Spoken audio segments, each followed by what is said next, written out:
திருச்சி மாநகரத்தில் முதல்ல நடக்கும் பொழுது அங்க கொடுத்திருந்த போலீஸ் பாதுகாப்பு கொடுத்த காவலர்கள் எண்ணிக்கை வந்து 650. காரணம் ஒரு மாநகரம் பிளஸ் ஏர்போர்ட் கவர் பண்ண வேண்டிய ஒரு சூழ்நிலை அங்க இருந்தது. அதனால அங்க கொடுத்தது வந்து 650. அடுத்ததாக அரியலூர் மாவட்டத்தில் மொத்தம் கொடுத்த காவலர்களுடைய எண்ணிக்கை 287. பெரம்பலூர் மாவட்டத்தில் 480. நாகப்பட்டினம் மாவட்டம் 410. திருவாரூர் 413. நாமக்கல் 279. கரூர் 500.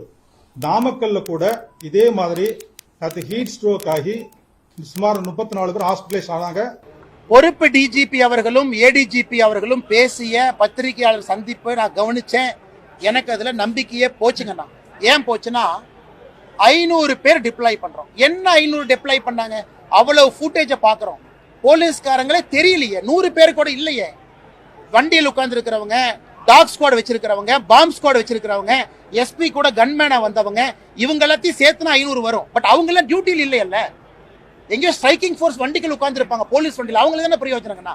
அதனால அவர்கள் பம்மாத்து வேலை செய்யறாங்க. இரண்டாவது, பத்திரிகை நண்பர் ஒரு கேள்வி கேட்டீங்க, அண்ணே முதல்ல கேட்ட இடத்த கொடுக்காம ஏன் இந்த இடத்த கொடுத்தீங்க? அதுக்கு சரியான பதில் சொல்லலையே. இடத்த நீங்க கொடுத்துருக்கணும். கொடுக்கல அப்படின்னா எதிர்கட்சி தலைவர் அவருக்கும் இந்த இடம் தான் கொடுத்தோம். எதிர்கட்சி தலைவர் விஜய் அவர்கள் 2 பேரும் ஒரே இடத்துல பண்றாங்க. விஜய் அவர்களை பொறுத்தவரை நம்ம நல்லா புரிஞ்சுக்கணுங்கன்னா, இளைஞர்கள் வர்றாங்க. எதிர்கட்சி தலைவருக்கும் பெரிய கூட்டம் கூடுது. இளைஞர் அன்கன்ட்ரோலபிள். இளைஞர் அவ்வளவு பேர் வரும்போது அந்த எனர்ஜி எங்க கண்ட்ரோல் பண்ணுவீங்கன்னா, எங்க மேல நிக்கிறாங்க அங்க நிக்கிறாங்க. அதனால இதையெல்லாம் ஒரு காவல்துறை உணரணும். என்பிஎல் நேஷனல் போலீஸ் அகாடமியில மாப் சைக்காலஜின்னு ஒரு கோர்ஸே இருக்கு.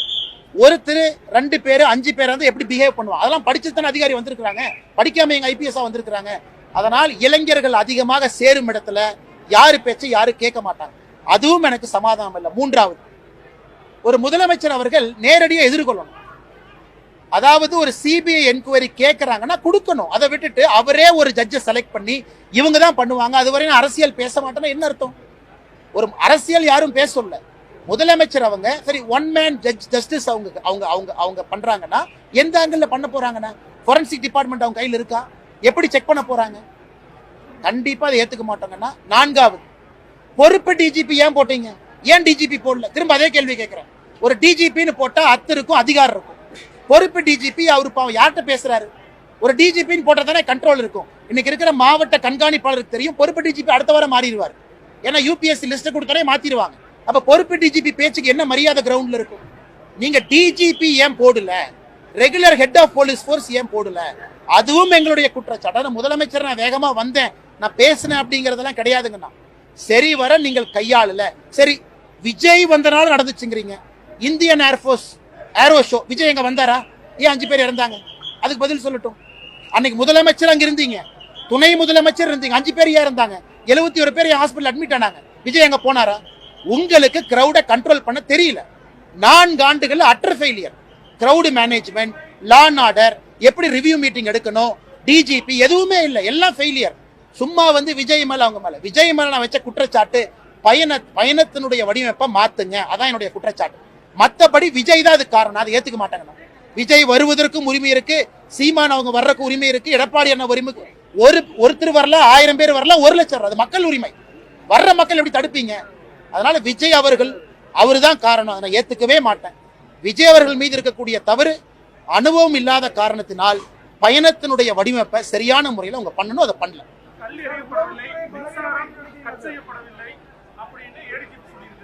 அண்ணா, மின்சாரத்தை பொறுத்த வரைக்கும் நானும் ஒரு காவல்துறை அதிகாரிகிட்ட பேசினேன். அந்த பசங்க எல்லாமே டிரான்ஸ்ஃபார்மர் மேல ஏறுறாங்க அப்படிங்கறதுக்காக அது சுவிட்ச் ஆஃப் பண்ணிருக்காங்க. பிரிகாஷனரி மெஷர் கட் ஆகல எனக்கு தெரிந்த வரை.